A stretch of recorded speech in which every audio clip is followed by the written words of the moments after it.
अगर विपक्ष के सुरताल अलग हुए हैं और संसद के 15 दिन बर्बाद करने के बाद देश के सामने जब इनकी जग हंसाई शुरू हो गई कि दिल्ली के बिल पर तो सब आए, लेकिन ना तर्क था, ना कोई अपनी बात ढंग से रख पाया।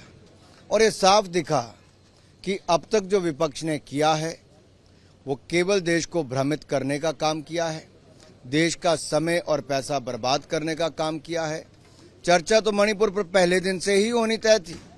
विपक्ष भाग क्यों रहा है? क्योंकि तर्क नहीं है, तथ्य नहीं है। और दूसरा, दिल्ली के बिल पर भी जिस तरह से विपक्ष धराशायी हुआ है वो साफ दिखा कि अब इनको चेहरा दिखाने की जगह भी नहीं है। और जिस तरह से माननीय गृह मंत्री जी ने जवाब दिया है उसके बाद तो विपक्ष का एक नेता खड़ा होकर बोल भी नहीं पाया।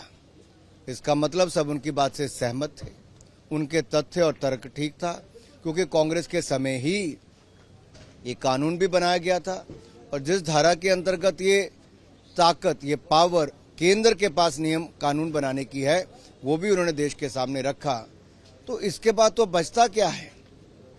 अब जो बचा है कम से कम उतने दिन आकर सदन ढंग से चलने दें, प्रश्नोत्तर में भाग लें और अलग जो अन्य बिल आएंगे उसमें भी भाग लें। मेरा इतना ही निवेदन विपक्ष के लोगों से है कि अपना अहंकार छोड़ें, देश को गुमराह करना बंद करें, और नहीं तो चुनाव का समय आएगा, जैसा यहाँ अंदर धराशायी हुए वैसे ही चुनाव में भी होंगे।